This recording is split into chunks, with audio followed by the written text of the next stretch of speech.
Kevin, thanks for coming on. I really appreciate you taking the time to have a conversation with me. Would you mind telling us a little bit about yourself before we get started?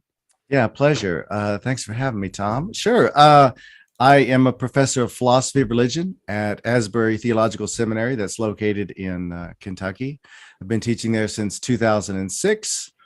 My interests have been in philosophy of religion, yeah, but last 10, 12 years, more moral philosophy has been kind of what has grabbed me. And so a lot of my research has been done kind of in the intersection of moral philosophy and moral psychology, and how that relates to theology some too. But that's my academic kind of interests in a very quick nutshell. Cool. I'm an atheist, so I'm also very interested in the moral question. I believe the topic we had selected for today was faith in God and what that means. What is your position on faith in God?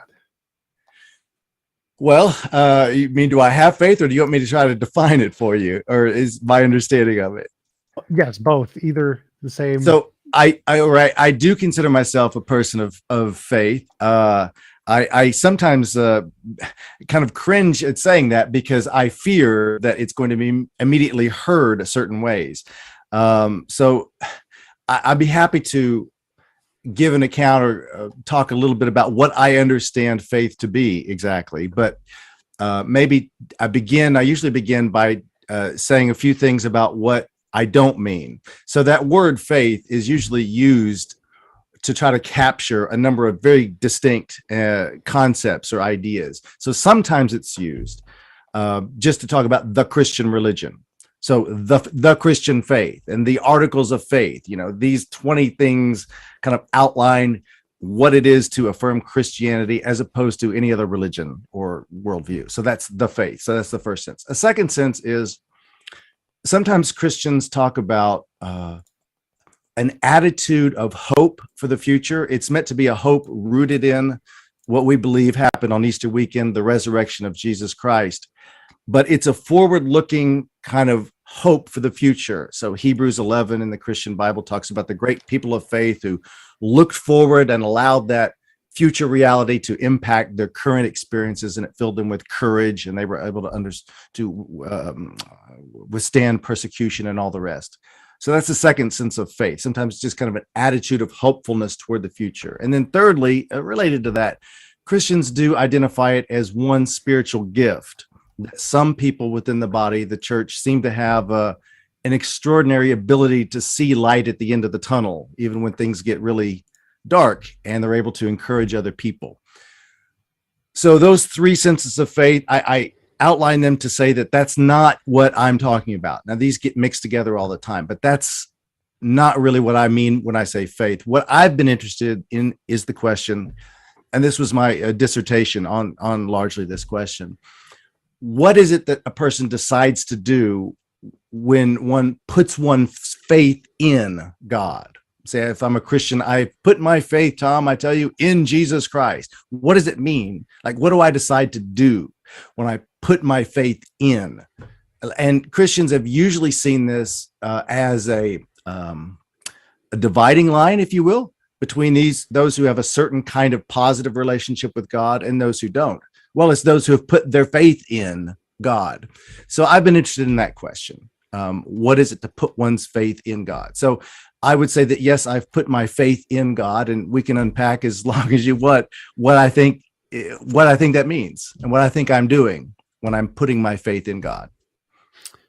Yeah. So do you think that faith is something unique to religious individuals, or is it a more general term? I mean, the atheist definition is usually faith is a belief that goes beyond the evidence of some kind. Yeah, that's so for me, that's just I absolutely reject that definition of what I'm doing. So what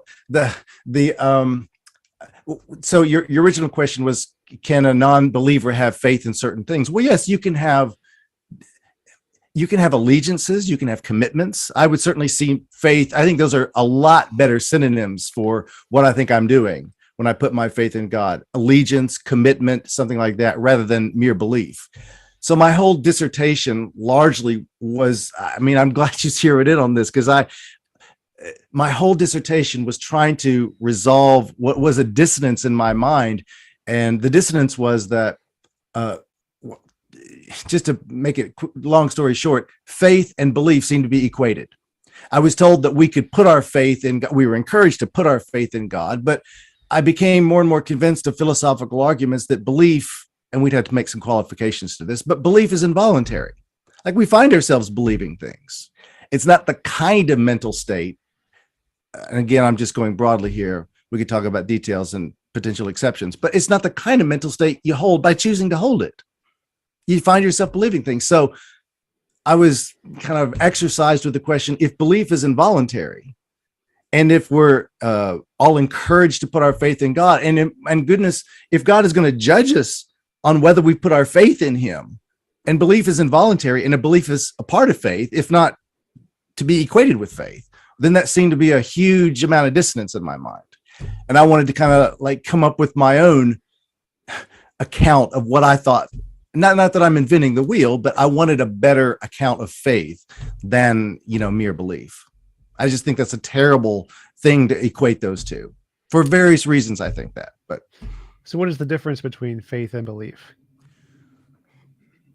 Well, so it's harder for me to talk about the commitment of faith in a general term without getting into specifically Christian doctrine of what I think happens when we put our faith in Jesus Christ. So I don't know how much of the theological stuff you want to bring in, Tom. I mean, but generically, I'm much more comfortable with the idea of allegiance, commitment to, we say in Christianity, to a kingdom that we believe Jesus initiated on the events of Easter weekend.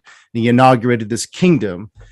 And we could talk about what a kingdom is and how I understand that, but it's aligning ourselves, pledging allegiance, if you want to use that phrase, committing ourselves to this way of life, to this kingdom. Kingdoms operate according to certain principles or certain way of life, if you will.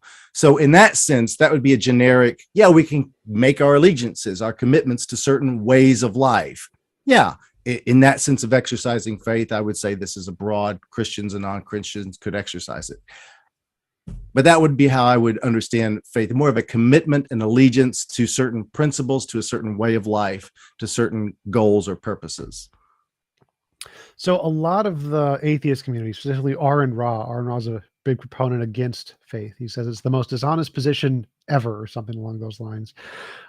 There's a certain version of the definition of faith that entails these things of, well, I don't need evidence, or even if it goes against the evidence, I can just believe it, or I can believe it despite what else anybody else says, or things along those lines. It seems like an integral part of establishing a definition for a word is how it's used in the common culture. And we could obviously just make up new definitions for any word we want, but is your definition reflective of how it's used in the common culture, or do you have a much more selective usage? Yeah, that's a great point. And I'm not married to the word at all. What I'm interested in is the concept that I think, I'm interested in an account of the decision that I believe God is trying to make, or trying to elicit from all people. The kind of decision that God is inviting people to make, trying to get people to make. In Christianity, in English, we've picked out that word usually to just pick one of them with the word faith. I'm not married to that word. There's a kind of a recent book by Matthew Bates, theologian and philosopher, who takes the moniker Salvation by Faith Alone. And the book is titled Salvation by Allegiance Alone.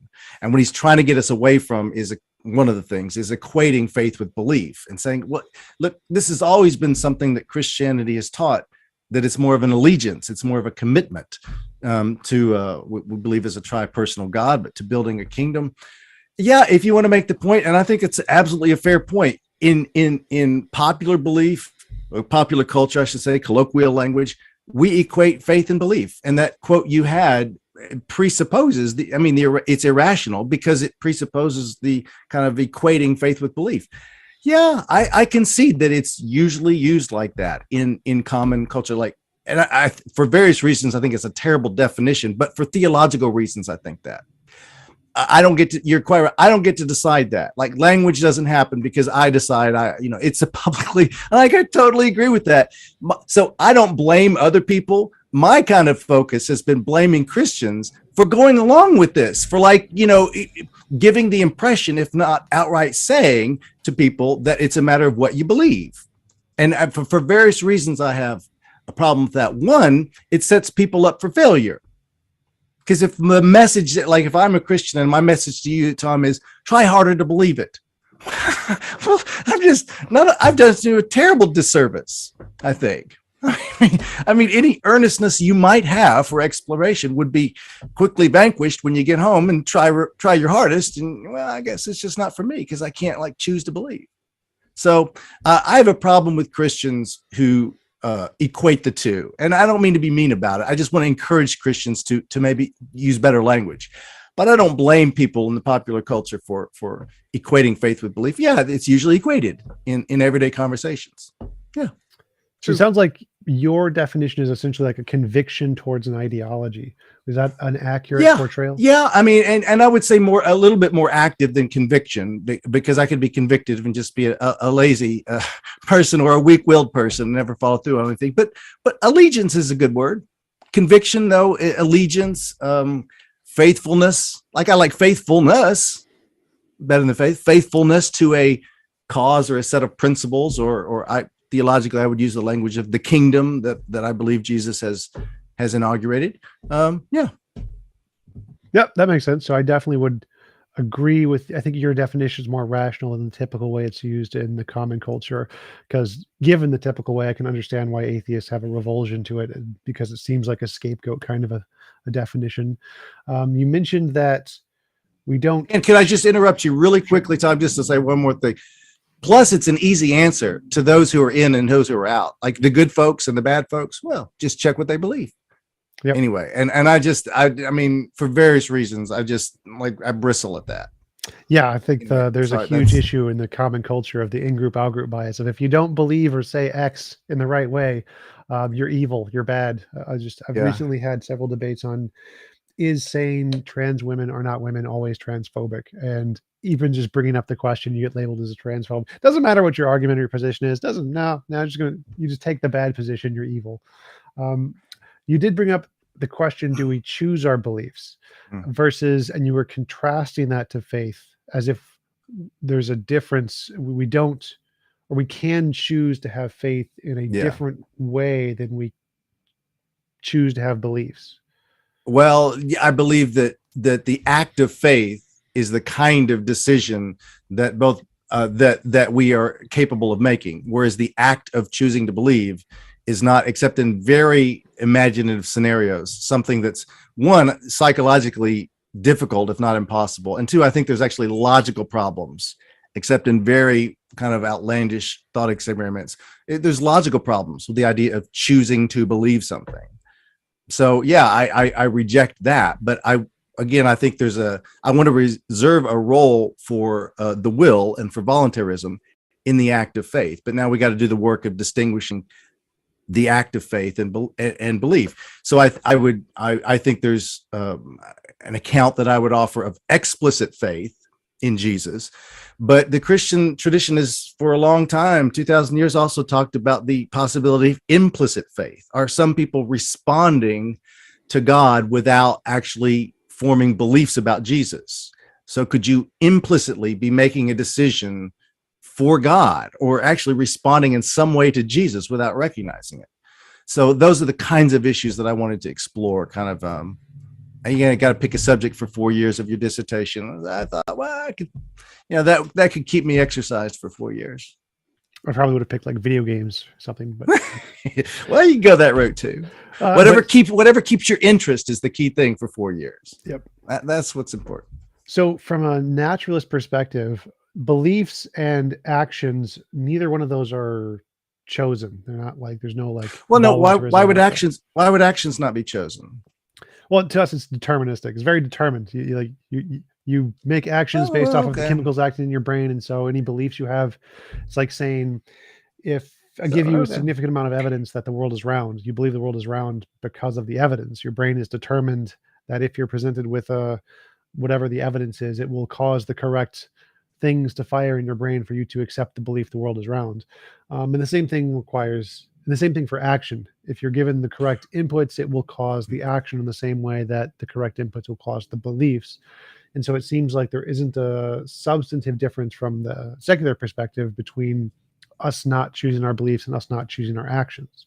So what is the Well, difference from your now perspective? I'm not a determinist, but I do note that, so I wouldn't take the line I'm now going to offer to you, but I think most determinists, as you know, would still want to affirm free will. It's just that they wouldn't affirm libertarian type free will. They would affirm Compatibilism. compatibilism, or and that's a broad term, but some version of that. That's obviously compatible. Genuine freedom being compatible with determinism. So there's your move right there. But what I would say is, even if I'm a compatibilist, and I'm not, but even if I were, I would still say there's a problem with choosing to believe that's not there with choosing to act. Like there's a cycle, there's a logical issue here. But anyway, but So the first point, from a compatibilist perspective, beliefs and actions are still the same, whether you call them, well, they're determined, but a compatibilist isn't going to say, he's going to say the question of whether my action is determined is irrelevant to whether it's free. Right. So the question here is like, what's the difference? Because you said that beliefs you don't choose, whereas actions you do choose. From a compatibilist perspective, the amount of free will you have is equivalent in both beliefs and choices. Well, no, I don't. Well, I don't think so. So this is a debate that I consider moot. Well, yeah. I don't engage with this debate that I'm now doing with you, just because I don't buy these assumptions. But let's just say, for the sake of just discussion, that I bought the assumption that I'm a compatibilist, that I can have robust, genuine freedom in this deterministic world. Just quickly, one of the logical problems with direct belief acquisition is this: that if beliefs are meant to be our maps of the world, right? They're representational in nature. They take, like, they're meant to be our mental states that reflect. Meaning, philosophers talk about like a mind to world fit, like they should fit with the world. My mind should fit with the world. That's what a nature of a mental state that's a belief is. Map in the territory. Sorry? Map in the territory. Right. Yeah, exactly right. So if I know that I have a new belief, and you ask me, why do you believe that? And I say, well, I chose to believe it, Tom. If I recognize that my new belief is a result of my sovereign choice and doesn't necessarily reflect the way the world is, then it's not a belief by definition. It'd be like a cartographer, a map maker, just drawing a map of the United States and saying, well, I'm going to put Kentucky down on the coast because we never get the ocean. So I'll put Kentucky over here, and I'm going to make Rhode Island a big one out west to give those guys a break. If I know that my map is a result of my sovereign choice, then it's not a map. So there seems to be a very deep logical problem with the idea of choosing to believe and being aware that I've chosen it. Same can't be said for choosing actions. So I understand choice of an action between actions would be desired goals. I'm Humean about motivation. I choose this desired goal versus that desired goal. I can do that in full consciousness, recognize what I did. There's no logical problem, but there was with the belief. Well, so like the first thing that initially comes to mind is I like to think of myself as the smartest person in the world. Now, I have lots of evidence to the contrary, but I choose to believe this. This is perfectly fine. Well, I don't know. See, I don't know that you choose to believe that. But you said this doesn't apply to actions, because it seems like I can do the same thing with actions. I can say, I'm going to believe I'm going to win the lottery, so I'm going to buy a lottery ticket. This is a particular act, the act of trying to believe. I've said that is a special case, but I was thinking of desired goals. I think that's what the choice between actions is, this desired goal versus that desired goal. I don't think we choose this believed outcome or that believed outcome. That's just not available to us, I would say. Well, so like I would say the actions are inspired by the belief. So if I believe I'm going to win the lottery, even though it's inspired, a terrible belief. Yeah, inspired by the inspired. I think there's maybe better language, Tom. So let me see if I give you this language, if you'd be happy with this. Again, from Hume, and I'm a kind of a big Hume. I know you probably don't have a lot of theists say they're fans of Hume, but I mean, the famous naturalist. I mean, I don't think he was right about everything, but in my opinion, he's the most formidable philosopher ever to write in the English language. But I just don't say that to Wait, didn't he write in German? Hume? Yeah. Well, no. Um, well, here's what a good Humean would say, that desires always do the motivating, right? They incline me, that's what the world, the mind fit. Like when I find that my desires conflict with the world, I don't give them up like beliefs. I am motivated to change the world to make it fit with my desire. So I want there to be coffee next to me. There's not coffee. I change the world, or at least I'm impelled. I have some move to want to change the world. So desires motivate, beliefs guide our action. That is, beliefs explain why I do this action in an attempt to achieve my desire, rather than that action in an attempt to achieve the desire. So my desire to get to Cincinnati is what motivates me. And I get on I-75 North instead of I-64 West because I believe that I-75 goes north. But the belief doesn't motivate me. I could believe that, I can believe whatever. So I would say beliefs guide our actions. Desires motivate our actions. Yeah, that's fair. I was combining the two desires as a kind of belief. But the question is like, again, from my perspective, I'm not understanding the difference that you're outlining between beliefs being not chosen versus actions being chosen. Because if I say if something's going to compel me to believe a fact, some fact about the world or whatever, it's simply determined by me being given information. Like somebody tells me the moon is 255,000 miles away. They say, here's how you can demonstrate it by bouncing radio signals off it and just time it.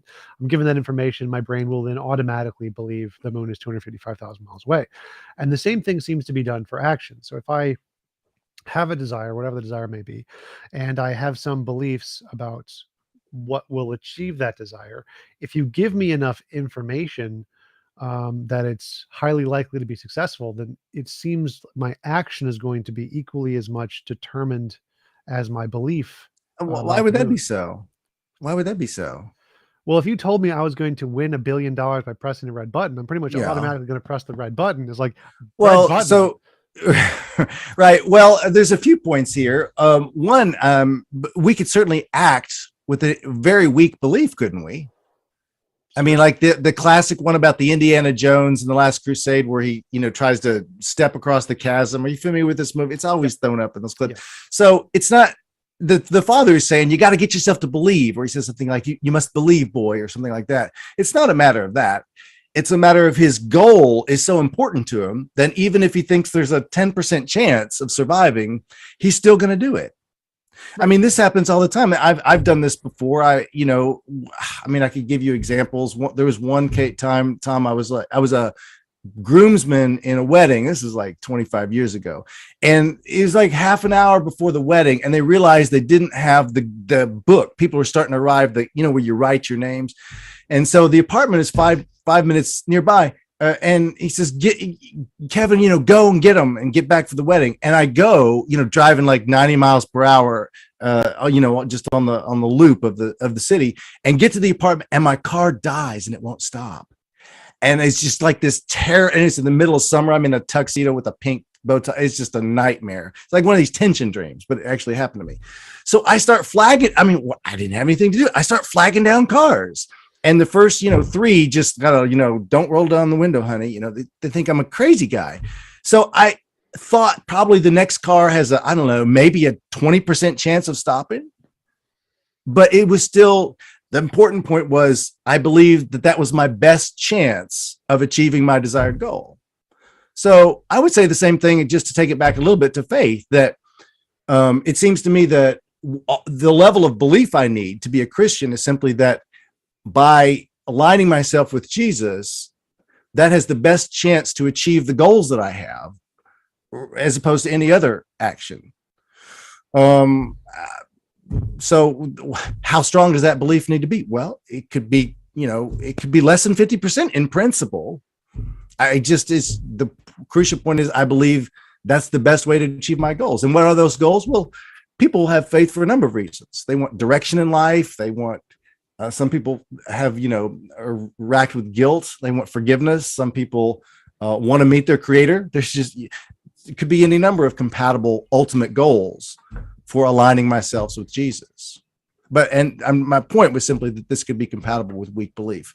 Now I know we're kind of I'm taking it a little bit direction. Your original question was about the freedom bit. It sounded to me though that you're like a libertarian who doesn't think we're free in a deterministic world. I actually would sort of agree with that, but it's not kind of a like I'm not defending compatibilist freedom or anything like that, because you said belief and action were in the same boat because they were determined. Yeah. So I just kind of curious, would your view be that determinism precludes genuine freedom? Well, if by genuine freedom you mean libertarian freedom, yeah, I think No, libertarian. well, no, whatever you think genuine freedom is, like the kind Uh, that's needed to ground more responsibility, let's say. well, I don't think freedom is required for that. So I would have I have a different, unique perspective on morality.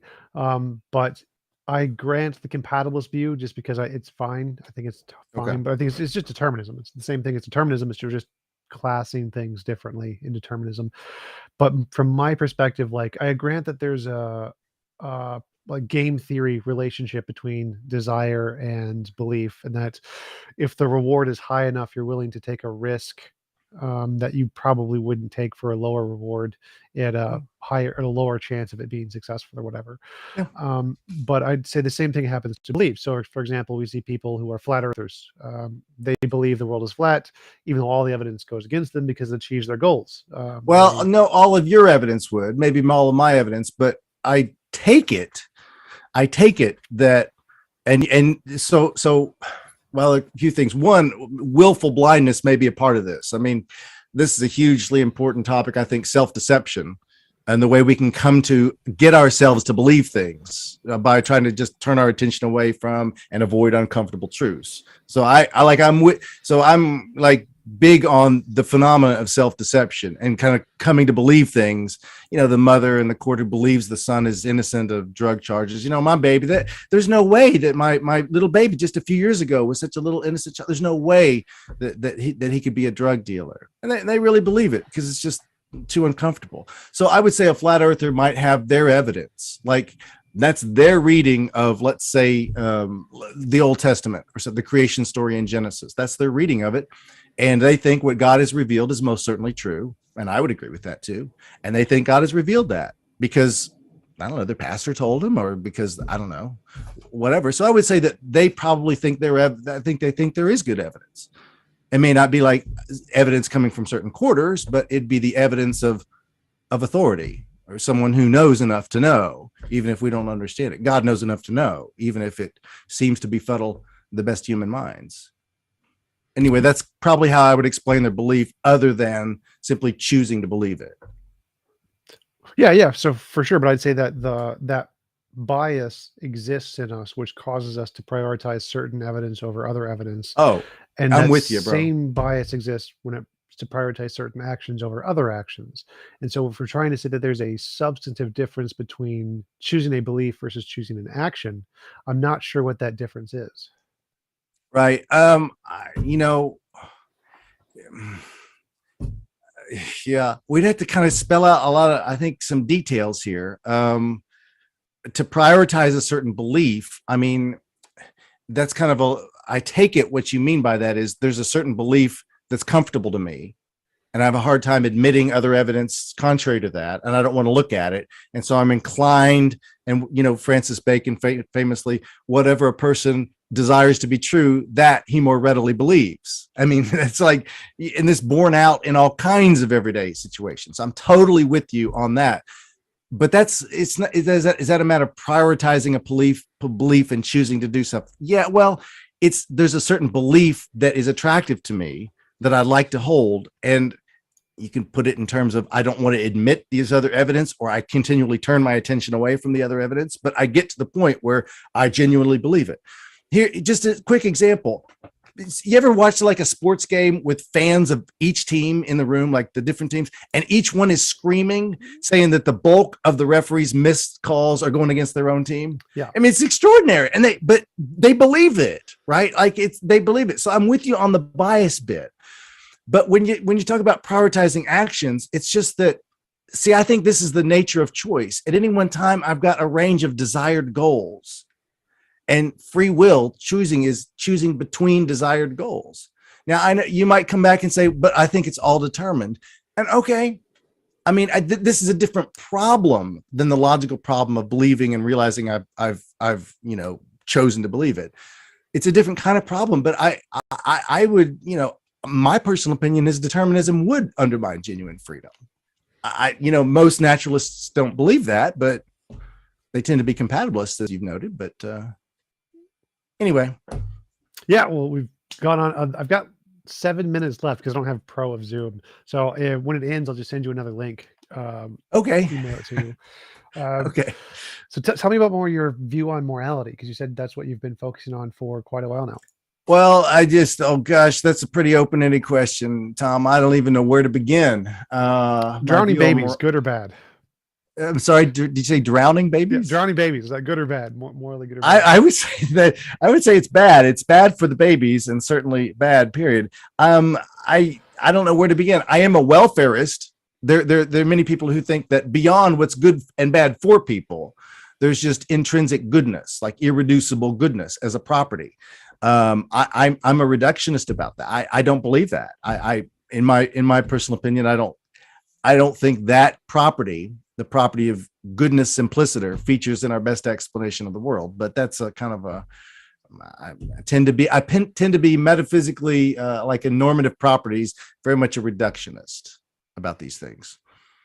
Yeah, but from a naturalist perspective, I would definitely agree there. But that seems like it would be in conflict with God's nature is inherently goodness kind of a thing.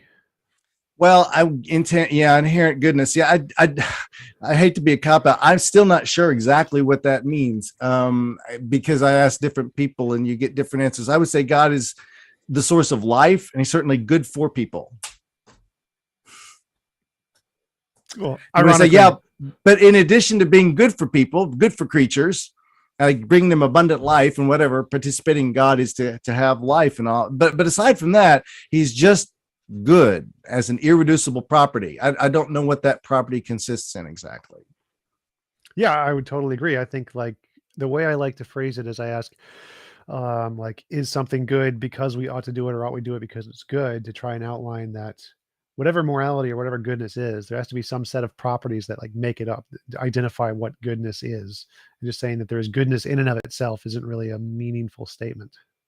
Yeah, this is taking us a little bit away, but here's the way I like to think about this, Tom, is that there's two kinds of thought experiments, and I think you just got to say to yourself which one is more intuitively compelling.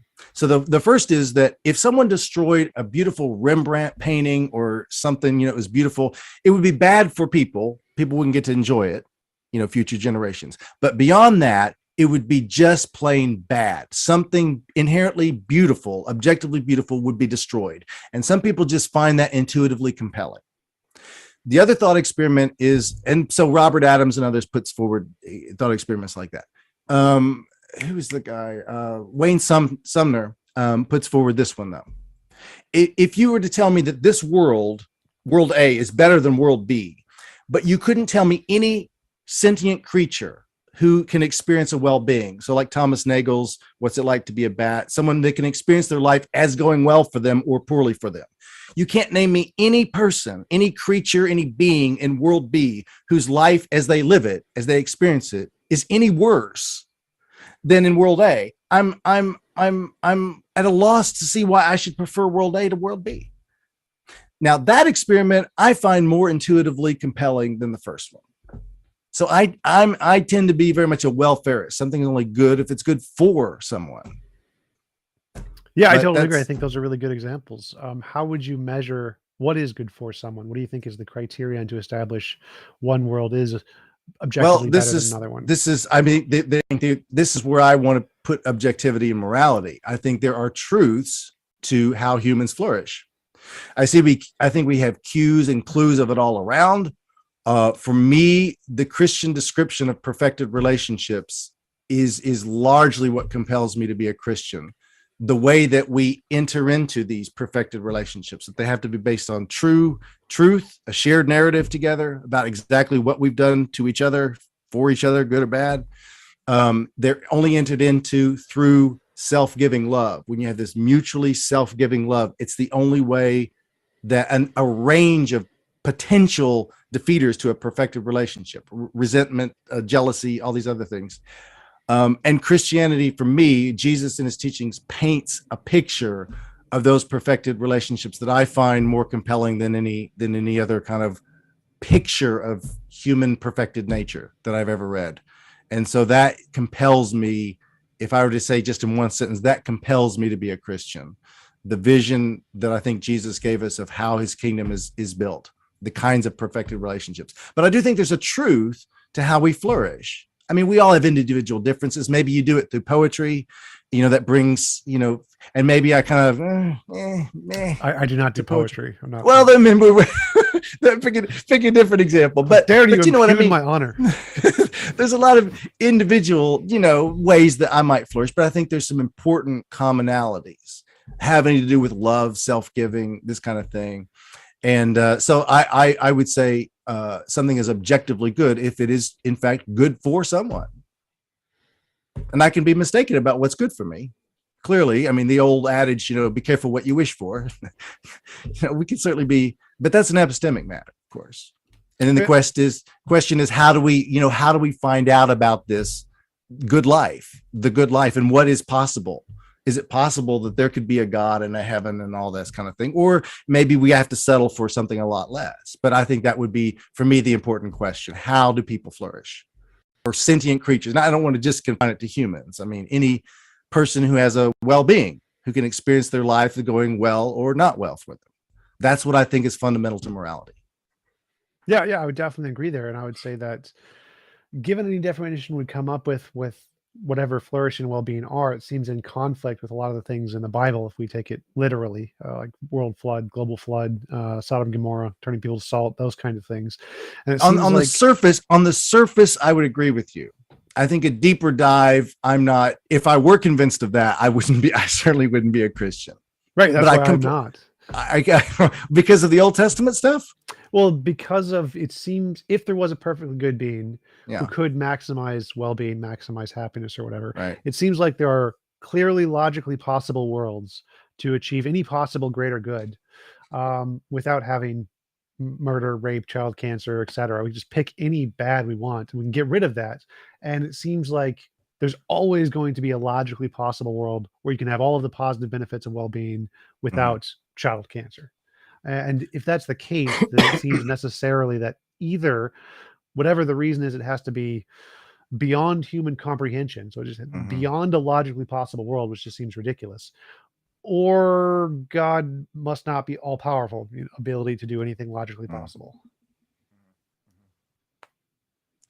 Yeah, well, we have 1 minute left, so it's going to end randomly at some point. Well, okay, there's a long answer to what you've said that I would want to give in a very short answer. I'll give you the very, very short answer, and that is, you've already carved up space, it seems to me, in what you've just said, to recognize there is no best possible, because you'd always add one more good thing to derp.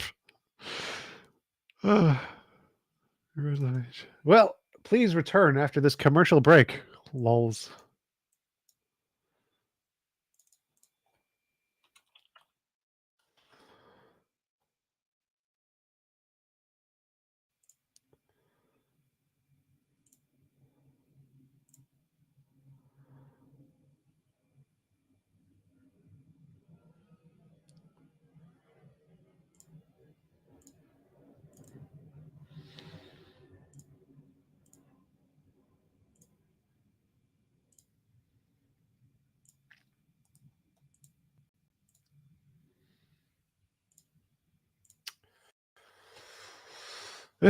Zoom is dumb. 40 minutes limit on a conversation is very dumb. Oh, you just want to try on here? Oh, I can, post here. There you go. Added the link in the private chat.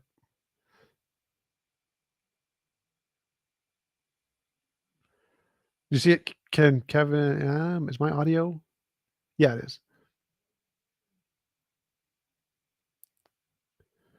Participants admit. There we go. There you go. Got it. Yeah, I had to get on. Oh, okay. I had to get the pro because it was so annoying. I know it's so annoying. Yep. The 40-minute things. Yeah. I just bite the bullet on that one. Yep. All right. So we are talking about morality, and you said that there is no best possible world. Now that I disagree with. That I definitely disagree with. Really? Yes. Well, if you think you've identified, like the best one, it wouldn't. I mean, you said I thought you had just said that, like, logically possible. I thought you just said it would always be logically possible to, to do one better. I mean, to add one more flourishing creature to it, or one more No. good encounter, So something like my that, to argument make it better. was that there's always going to be a logically possible world to have any possible greater good, free will, maximal flourishing, whatever, without some kind of negative consequence. So, like, typically Christians will argue that, well, God has some greater good, some reason to allow child cancer or whatever. Mhm. And if there is a logically possible world to have whatever that greater good is without the child cancer, well, then okay, it must not be a Mhm. reason. Mhm. And so my argument isn't that adding one extra flourishing unit is possible. My argument is that the negative consequences are not required. Well, That is it's the right. So I can't talk. The problem of evil is just way too big for us to, like. We do a 13-week course as one of the courses I teach, and I just can't pretend to do it justice. And not that it would convince you or anything, but just to give a robust account of what I think is helpful for me. At least I couldn't even summarize it in 10 minutes. But just as a brief question, I suppose I'd ask, how good does it need to be consistent with God's goodness no for people? Like my involuntary. life right now, I'm glad I live it. It's not perfect, but I'm really glad to have lived it. But I recognize some people, might have a retching disease and die at the age of 2 after 2 years of pain. And maybe you think, well, that's clearly not worth it. How good does, like, everyone's life need to be, or at least possibly be, with their good decisions, to be consistent with God's goodness? Yeah, I would say there would only need to fit one principle, and that would be all wills that exist. There would be no involuntary imposition of will. It meets that criteria, and then you have. No involuntary imposition of will. Yep. I'm sorry. I don't think I follow. So, like, um, if I wanted to punch you in the face and you didn't consent, it would be physically impossible for me to punch you in the face. So if I'm trying to infringe on your will of not wanting to be punched in the face, Right. it would, if you don't consent to that, I can't do it. Right. So I think, I mean, so here's a beginning of my kind of thoughts on that, Tom, would be, and this isn't going to cover natural evil as much. That's going to be something different, more complicated a bit. But I think, in terms of why I think free will, and I'm a libertarian type free will, is so important, I think there's something to perfected relationships, among personal agents. There's a certain kind of dynamic where we both, as partial ultimate causes, like where the buck stops here, like not a deterministic chain, but that you, Tom, as a irreducible agent, are partially the cause of your own actions. So you got influences, you got DNA, all that stuff, influences, yeah, but you contributed something to this pie that we're building together. And so for me, the vision of perfected relationships includes looking at each other for eternity and kind of, what did you contribute to this pie? What did I contribute? There's a certain dynamic when creative agents contribute something. It's bigger than just me and bigger than you. It's something we did together. So I think we need the power to be ultimate partial causes of our actions, which is libertarian freedom, to each contribute as a bona fide personal agent to the perfected relationships that, in my belief, we can possibly enjoy for eternity. So that for me is why freedom is so important. But of course, what you've just said is that I wouldn't have freedom, because What? I would Wait, understand. Well, if I get stopped every time Oh no! I Oh, don't, so I can't choose how I relate to you. correct. So Right? this doesn't mean that you are physically stopped. One possibility would mean, like, I am become like a ghost, non-physical being. So you can do the punchy action as much as you'd like. It's just not going to hit me. So there, Well, no, all of. I can't meaningfully choose how I'm going to relate to you. Well, I don't know what that means. So, like, Well, a I relate paraplegic. to you positively or negatively. I mean, seems to me to be a candidate for these kind of interpersonal perfected relationships, I got to be a personal agent making self-determinative decisions. Well, about what? About what soda to drink? No, about how I'm going to relate to you, to God, and to other people. Wait, so I'm That just lost on the disconnect here. So like I can be mean to you. I can say mean words to you, like on a like over a computer, for example. well, that might All of bother me more than punching, but go ahead. no, that's fine. That part's okay. So as long as I can't infringe on yourself or your property, I can do whatever I want with myself and my property. That's fine. So, but if, for example, we could in this world, we have the option of making the world exactly like Earth we have today. And the only difference is that the only people who can enter this world have to do it voluntarily. They have to consent to being here. So all of the possible interactions we have in this exact world are possible in the world I'm describing. The only difference is people have to consent to be here. And To be so here. it seems like So you give so the idea is you give people a snapshot of what like counterfactual knowledge of what the world would be like if they were in it, and allow them to make a decision whether to be in it. Is yeah, that give them like a like what trailer. You give like a trailer of this is what Earth is like with it well cancer. is that the idea?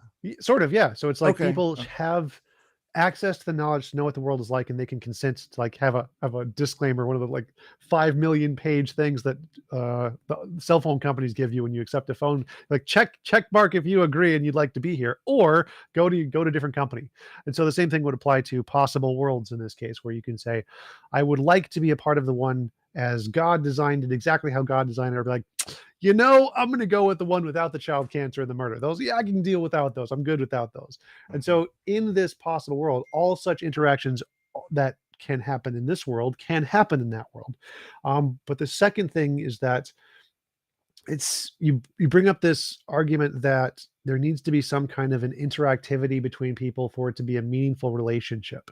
Well, of a Um, certain kind, yeah. I mean, I can have a well, meaningful relationship with my cat, but it's of a different kind. we'll But say, could you yeah, have a meaningful relationship with Stephen Hawking, paraplegic? He literally sure. is incapable of punching you in the face, no matter what he does. He can't do it. He's Sure. physically incapable, but that doesn't mean you can't have a meaningful relationship with him. And so the same thing would essentially apply in this world, that we are all equally as capable as a paraplegic to punch someone else in the face who doesn't consent to it. But But that doesn't seem to infringe on the ability to have meaningful relationships in any way. this seems a little, I mean, my to my ears it seems a bit oddly arbitrary about what's harm. I mean, I think a lot of people, their deepest harms don't come from being punched. Their deepest harms come from being rejected, come from being um not like told, Oh, right. And I agree with you. We can keep all of those things as possible. But I'm saying, you asked what is the minimum requirement for a world to meet the standard of what a perfect being would create. The minimum requirement would be no involuntary imposition of will. And then if you voluntarily choose to be in a emotional relationship with someone else and they reject you, that is their prerogative. They have that will, and you have your will, and you don't have rights over their will. And so, if they reject you and you feel pain from that, that is okay. It is not. This world doesn't eliminate all pain and suffering. It's only the involuntary will interaction kind. So, if you want to just turn off pain and suffering in your brain, okay, fine, go for it. But you can keep it on, and you can enter into agreements, and you can experience all of the suffering that this world has to offer if you choose to. But so it offers the capability to have all of the kinds of genuine relationships if you choose to. right. And so it doesn't seem like So it causes that problem of so limiting yeah. relationships. So right, right. So I can't really my intuition, and it's not just an intuition, but my initial thought, which just it's, I don't think have time for this. It's thoughtful, like what you're saying. I like the scenario. I mean, I like this is the kind of thing that I would wrestle. Like, why didn't Hume does this too? I mean, I've already admitted being a fan of Hume. Why couldn't God have done this? This would be better without, there's not any greater good necessarily connected to it. I'm not sure that you could have all the goods that we think we might have in such a world, but I can't, but that would take a while to spell out. Second, I just kind of an interesting question. If I could just take it back to the issue of faith a little bit, just because I'm trying to just see how this might connect to there. If it were clear, I mean, it seems to be in such a world, it would be abundantly clear that God exists and would, say coordinate virtue and happiness or something like that. Do you think there's scope for um, kind of religious ambiguity being a needed part of our world in order for us to have scope for moral freedom? If you were a libertarian, let's say, whether or not to, I mean, I'm just thinking if God's existence and providential care was overwhelmingly obvious, the only way we would have scope for moral choice is if we were just really inherently malevolent kind of creatures. Whereas we could be less malevolent, but the choice would be made possible through the religious ambiguity, kind of the epistemic distance, as John Hick put it. The kind of the, it's just not clear to me that there is a God who's going to make things work out for those who try to follow him, et cetera, et cetera. Do you think there's any scope for that in the nature of faith, in the nature of having to make self-determinative decisions about what we're going to commit to? Just a thought. I mean, for some people, they found that pretty compelling, that there has to be some religious ambiguity in the world for there to be scope for moral freedom. You can have that in my best of all possible worlds. Like, God doesn't need to reveal himself to anybody to give them any of these things. Like, you can just have an iPad that pops up in front of you, like, where did this iPad come from? I have no idea, but it gives you the options for the world you want to pick or whatever. And so even if that was required, that would still be possible in the best of all possible worlds. Right. That's the label I give it, which is why I disagreed when you said there was no best of all possible worlds. So if that is a greater good, then yes, we could have that too. And so my original argument stated, it says whatever the greater good may be, it seems like there's always going to be a logically possible world to have that without whatever the negative consequences you are. And I would go so far as to say that we could have a world with no involuntary imposition of will and all of the possible greater goods.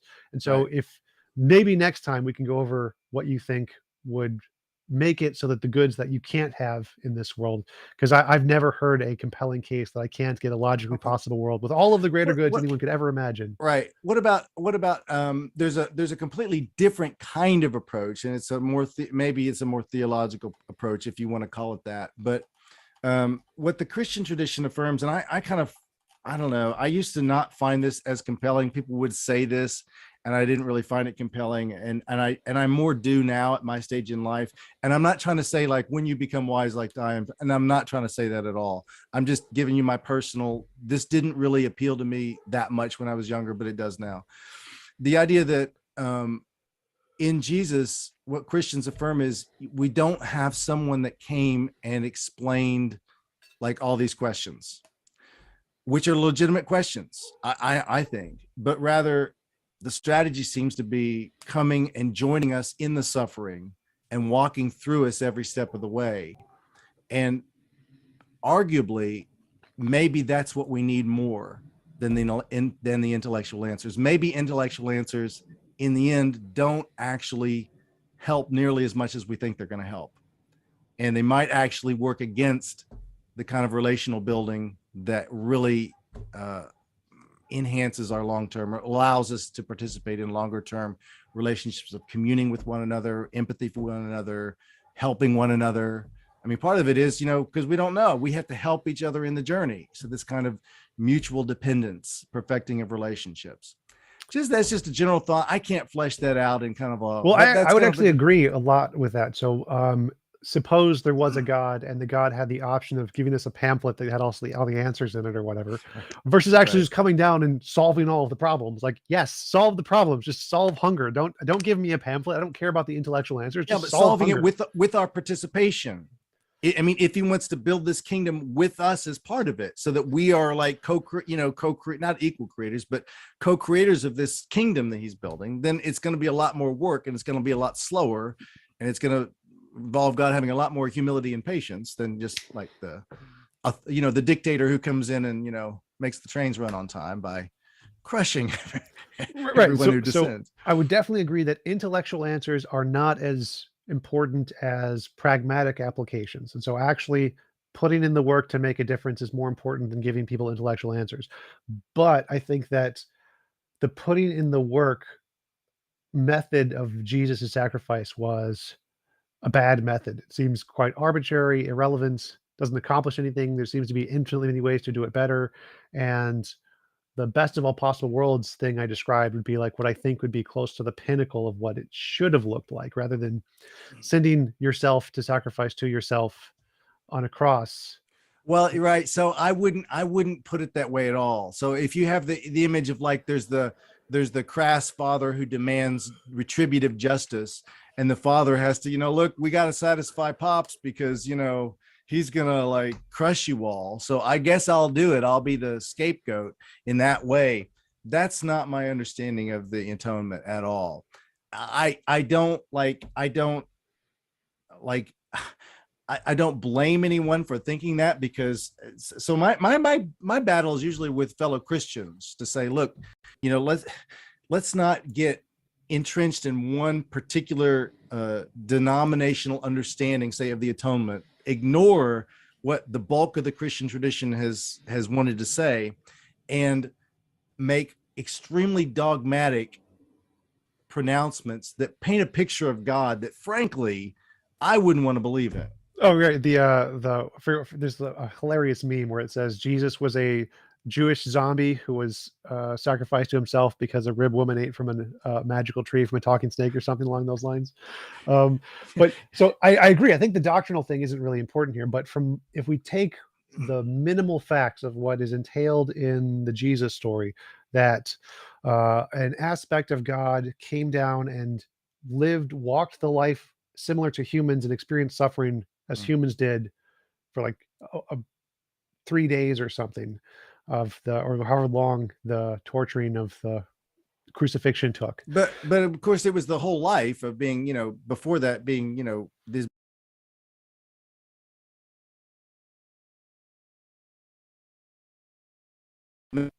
I can hear you. Oh, Okay, one sec. Yes, sorry about that. My computer did a little update thingy. It's like, go away. It happens. Freaking Microsoft updates. But yeah. So Jesus being an aspect of God coming down to a world to experience a life like humans. Mhm. To me, this seems like Seth Andrews had a very hilarious quote for this. He said, since Jesus essentially just had a really bad weekend, that was he had a normal life for the most part, lived a human life, and then had a really bad weekend, and then took a few days off and went to heaven, or went to the intermediate locations outside of the realm of the planet. I mean, there's obviously lots of worse ways to die and worse ways to suffer. And so having the God experience the same kind of suffering we did seems to not really accomplish much other than, I don't know, giving God some kind of knowledge of what it's like to be a human. And it seems like the better solution would have been to just solve the problem in the first place. For example, if we what do you think the problem is? well, I think the problem is the involuntary imposition of will. So I think that is the core emulation of what I think the problem is that there are involuntary impositions of will. And You mean the good life is what? I don't understand what the good life is then. Just getting your will? well, no, because that's the involuntary imposition of will is what like the minimum standard is. And then the good life is what you do with that afterwards. See, And so I don't have, well, one, I think that is like, in my opinion, that is a enlightenment kind of inspired, and I'm not talking about yours. I'm talking about like the goal of like autonomy. That I have a very different intuition about, and I think I think a lot, it's not just an intuition, but it's kind of more empirically about, since the Enlightenment, we have lionized autonomy, like to think that that's what the good life consists in. I don't see it that way at all. So I think we might have very different conceptions of kind of the conditions for the good life. I don't disagree about autonomy being a necessary element in our deepening relationships, but like just making my own decisions, I'd much rather emphasize how we were born into narratives, and I think the good life is getting caught up in the right narrative. well, I don't think I wasn't disagreeing there. So I was saying that Okay, I may have misunderstood like the implications of what you're saying, so I apologize. The involuntary imposition of will is the minimum requirement. It's like the starting position, and the good life is what comes after that. It's what you experience and how you live life and grow from that starting point. So without that, you have a bad life, and then once you have that, then it begins to become a good life, and you get to experience and grow and have the more diverse experiences of what a good life actually is. But I wouldn't just say just that is Okay. the end Okay. all be all. Okay. Would you, I mean, in my kind of picture of the perfected relationships, it becomes psychologically impossible for us to harm each other. So, I come to you and I nudge you if we're in a community of perfected relationships and I say, let's leave out Jill and watch her squirm. You would say, there's nothing, it's like trying to tempt a healthy mother to harm a newborn. It's just psychologically impossible. So I think there's a sense of freedom that comes when we are just so our theological language in Christian circles, we call it fully sanctified, but our desires are completely aligned with God's, so that we don't have this kind of libertarian type freedom, at least on moral issues anymore. We might creatively figure out how to serve each other in all kinds of ways, but for me, that's kind of a goal to be working toward, the total conformity, where I and no longer have to kind of like, should I be selfish or should I, where it's just automatic. And so for me, that's kind of part of my vision of the good life. But you raised a good question though, about couldn't God have come down in a better way? So I think it's a good question. I think this gets to the heart of what I think faith is. Faith is aligning ourselves with a kingdom. What I think was established on Easter weekend and why it needed to be this way. Yeah, there is the issue of so we can have an advocate who understands the way we've suffered and that he knows what it is to be accused and all that kind of stuff. And I agree with that. But I think fundamentally what happens is God takes on the full effects of our misdeeds, frankly. And this is why I think the cross is so important, because it's only in the cross that I think we fully see the full implications of like the small stuff we do, like lack of moral courage, jealousy, slander, that kind of thing. That is what led a group of people to think it a good thing to crucify what we believe the one like person who had never had any misdeeds. That's the effect of my jealousy when I'm, jealous of people, or I lack moral courage. It's that. So for me, one of the huge reasons the cross is important is because we see fully the truth about who we are and what we've done to others and God, and what God is willing to do for us. So perfected relationships they got to be built on a truth, like the full truth of who we are and what we've done to one another. So that's one reason I see the cross is really important. Another is that I think in the cross, Jesus did take on the full effects of all those misdeeds and established a kingdom, a set of principles that now death and no other worldly power can come against. And I think what we see then is that true kingdom power is not coercive power, it's loving creativity. So the kingdom works that I think Jesus establishes by peace, by humility, by self-giving, sacrificially if needed, these kinds of things. I don't know that it could happen any other way than that. So that for me is the fixing of things. It's establishing a kingdom, a different way of doing things, where success gets measured differently, power operates differently, all the rest. How we live into joy works differently than like material possessions and the way the world understands it and all that. So I think that's what was happening on Easter weekend, and that was God fixing things. And I'm not sure, could it have happened a slightly different way? Maybe, but I don't know what it would have. I can't imagine what it would have looked like, if not something similar to that. So taking on the full weight of what we've done and still building a kingdom through that, and showing that in the resurrection, for me as a Christian, that the truest power, the highest power, is actually creative loving. So there was a super chat before I wanted to bring up before we there's a few questions. One of them was, by your definition of well-being, how many people or how bad would the suffering have to be for you to stop having belief in a God? How many billions of people would have to be suffering before it was like uh, sufficient enough to discredit the belief that God was all powerful, all being? So where I got to say this isn't plausible anymore, folks. Things have gotten so bad. Yeah. Yeah, I don't know that. I don't think my commitment to Jesus hinges on what percentage. Like, it's not that I think the world is pretty good, and this is pretty good empirical evidence that things are improving. I think there's a vision of the good life that is compelling to me. And going back to the how firmly do I have to believe it? um, even if there was lots of, well, no, I don't want to put it that way. I think what I'd say is I probably would find a way to justify that in terms of the nature of human sin, the nature of what we do. I don't know that I'd go around saying, yeah, this is exactly what we should expect. But nevertheless, I don't think I would count it as really conclusive evidence, because I don't think it's the kind of evidence that for me um, determines my commitment, my allegiance. It's not based on empirically what I see. I think there are theological reasons to think the world is getting better, and I think there are theological reasons to think the world's not getting better.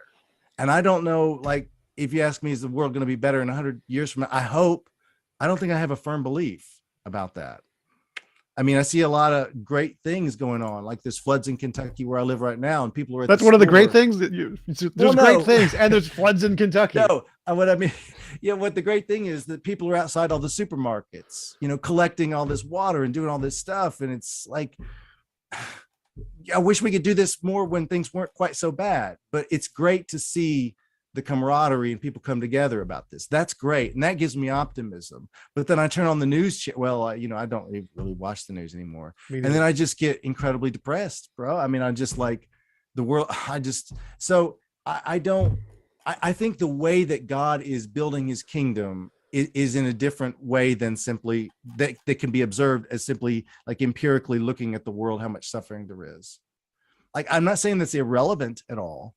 I think God cares deeply about it, and I do too. But my understanding of the way that Jesus is building his kingdom and why I think he is building his kingdom, why I'm a Christian, doesn't really hinge on the empirical numbers of people suffering. I'm not saying it's not important. That's not what I'm saying at all. I'm just saying that's not why I have allegiance to Jesus. Gotcha. Geoff asks, why was it necessary for Jesus to take on the misdeeds of humans? The misdeeds of it. Yeah. So this is a very I don't want to say misunderstood, because I don't want to sound like I've got the answers, and y'all need to stop listening to some terrible presentations of the gospel. But there's a little part of me that wants to emphasize that just because you hear one articulation of the doctrine of the incarnation and atonement, just please know that the Christian tradition is very broad, and there's a lot of rich resources, and there's in my personal opinion, a lot of really poor resources.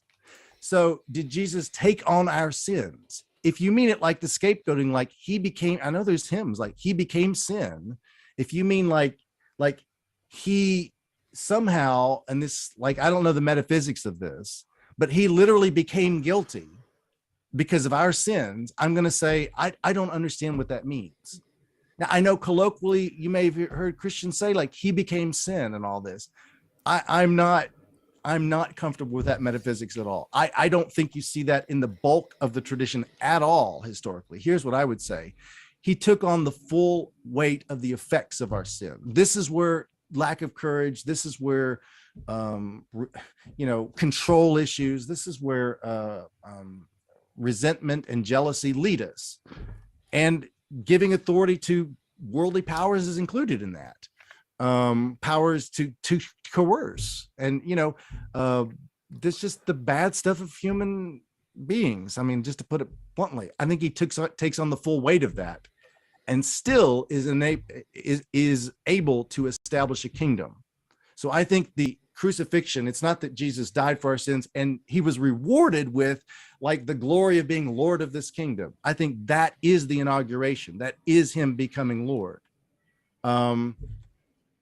Self-sacrificial, self-giving love as the highest power. I mean, C.S. Lewis talks a little bit about this in the Chronicles of Narnia, about how they kill Aslan and they don't understand how he's risen from the dead. And his response is something like, well, the White Witch knew about this magic, but there's a deeper magic. That's just a kid's way, I think, of putting it. The real power is the power of creative love. We see that in creation, and the world's power is coercive power, as we know.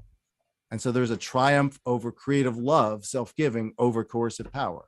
So took on our sin, yeah, the effects of our sin. Did he become guilty? Like literally become guilty because of our sin? I'm gonna say I don't know what that means. I can't imagine what that would mean, even though I confess that we Christians have often given that impression that that's what was happening. And I don't know what to tell you other than I'm sorry. Gotcha. All right. Next question from Dale Wilson. If it were demonstrated to you beyond all doubt that Christianity was false, would you choose to continue believing anyways? Would you try to convince others to believe in it? Well, no. If I were convinced it was that it was not true, I think what I had to be convinced of is that there's another way to bring about that would better or more likely bring about my purposes of. I think I've got the same broad purposes as probably you do, Tom, about wanting the world, wanting people to flourish. Sounds like you're a welfarist, like I am, Sure. wanting people to flourish. And animals too. I don't mean to just be just a human thing. If I Animals are people too. If I became convinced that there was a better way, then I would, I suppose, abandon Christianity. I can't see that happening, but I don't typically go around and encourage people to believe. What I would want to do is encourage people to take steps that, in my view, they are responding to the Holy Spirit. So this is a Trinitarian thing where my understanding of the Trinity is that the work of the Holy Spirit is always to prompt us whenever we have an idea of do something good, do something helpful. It's always the Holy Spirit, in my view, prompting us. And the Holy Spirit prompts us to do one thing only, and that's join Jesus in the kingdom that he's building already. So when I feel led to pray for someone, because Jesus is already praying, led to help someone, Jesus is already at work in their lives trying to help them. It's kind of the initiator, the mediator. I'm interested in having people turn to Jesus. And if they don't have explicit beliefs, then I would encourage them to do things that I think are kind of implicit decisions for him. Like they wouldn't recognize it as responding to the Holy Spirit, but I think that's what's happening. I'm much more optimistic about a person that I think is responding well to their moral intuitions, which I think is the voice of the Spirit, than I am to someone who says all the right things, believes all the right things. But you look at their life and it's like, you're a total scoundrel, or you're just like unbelievably selfish. I think the first person is closer to the kingdom, in my view. Gotcha. But yeah, if I became convinced there was a better way and Christianity was demonstrably false, I don't know what would demonstrably falsify it for me. But yeah, if I became convinced, then I would have to say, well, our goals of trying to help people flourish can't be accomplished this way. Let's try to see what's next in line. Sure. Makes sense. That's a great answer, actually. I really appreciate that. Bjorn asks, can you imagine love without Jesus?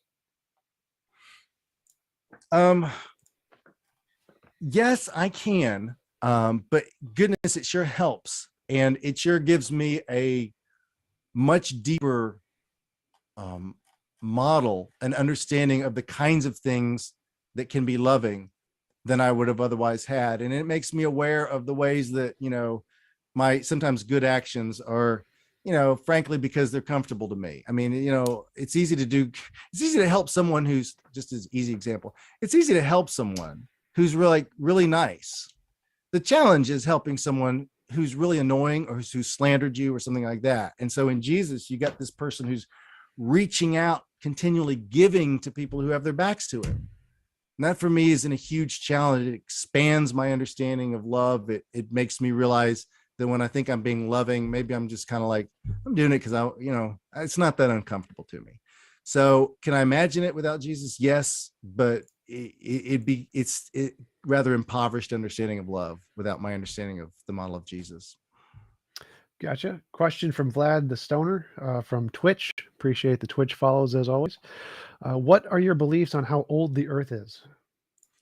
14 billion years or so. I mean, I think the creation story is, I don't think they're trying to answer the question, how old is the Earth? I don't think they're trying to answer I know they're not trying to answer the question of whether God did it or whether it's naturalistic. It's just not the questions they're trying to answer. I mean, we talk about what were they trying to answer. You got to think about the worldviews of the ancient Near East. And that's where you begin to have an answer to what they were trying to communicate in the creation stories. I think it's more like 4.5 billion. I think 13 is the universe. 14 is the universe. Oh, sorry. Was it? Oh, sorry. Earth. Did he say the Earth? Yep. Oh, right. Sorry. Yes. Then yes, your answer. Sorry about that. Question from Rage of the Machine. isn't having so many different doctrines a strike against Christianity being a message from God? Yeah, it's a good thought. That's a really good thought. Uh, not necessarily in my view. I mean, I certainly see the kind of the pull of that.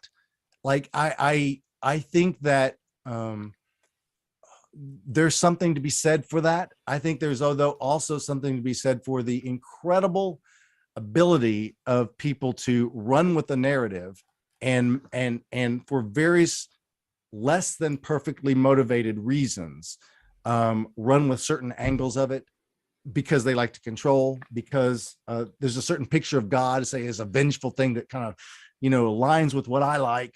I like to see people get theirs, buddy. And, I like a God who does that, who's going to, to kind of, defeat my enemies through coercion like that. So when you look at the various ways that humans can fall short, from that perspective, it's maybe no wonder. Plus our limited epistemic capacities. There is this kind of thing where I think a lot of theological divisions are because, like, I have an authentic experience, let's say, Tom, or at least it seems authentic to me. I hear your testimony. It's different than mine. Now, I know mine was authentic, so I'm a little suspicious of yours. There's a lot of that dynamic, I think, in history and going on today. And so from that perspective, it's a less than perfected, motivations. And maybe it's not that surprising, but I'm not trying to poo-poo the original comment. Yeah, from a certain perspective, you'd think, but then again, I look at humans around me and myself. Well, I'm not trying to exclude myself, and I think, well, Gotcha. All right. Question from Charles and Solo. Thank you for the super chat. Was Jesus the God of the Old Testament, or was that a different God? And why do Christians try to separate the two? Yeah, well, really quickly. So we Christians believe that the full revelation came in Jesus, and we know about it largely through written texts. Contrast that with the Islamic vision of the full revelation being a divine, a text received from above, and we know about it largely through a person, Muhammad, who wrote it down. So the full revelation, just to be quick, came in Jesus. In my affirmation, in my belief, everything in the Old Testament is a progressive revelation. I mean, how do you reveal yourself to people who think the gods want the oldest child always killed sacrificially, who think morality in marriage is a matter of confining your prostitution activity to the temple? Like that was a thing in the ancient Near East. So how do you reveal the perfected self-giving love of Jesus to humanity? You got to do it progressively. And I don't have time to talk about progressive revelation and all the themes in it. But what I'd quickly say is the full revelation is Jesus. That is the lens through which you have to understand every Old Testament passage. If I don't understand how this particular old passage is God trying to get people prepared so that they can understand the self-giving love, peaceable message of Jesus, then what that means is I don't understand that particular passage of the Old Testament. Now, I know you say, well, how do you possibly be reconciled? So I wrote a little book on divine wrath, like these outpourings of wrath. That's one of many topics you'd have to wrestle with in the Old Testament. It's way beyond the purview of us here, but that's what I would say. The full revelation is Jesus. Christians always affirm that's the lens through which you've got to read everything else. Gotcha. Well, we've been going for a little over an hour and 20 minutes ish. Really appreciate you coming on. It was a great conversation. Would you like to give people any like locations or books or where they can find out more about your work? Well, the dissertation, what is, should know it. Let's see. The Decision of Faith, Can Christian Beliefs Be Freely Chosen? That's like a book, but I wrote an article there's a collection of just thinking about the stuff we talked about today, Tom.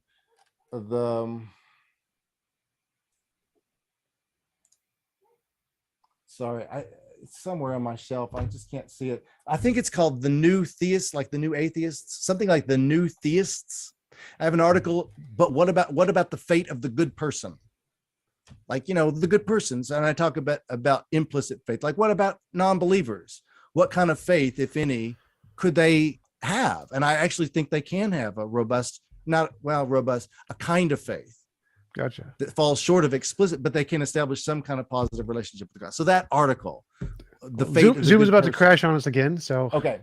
Thanks again for coming. Really appreciate it. And hope you have a wonderful,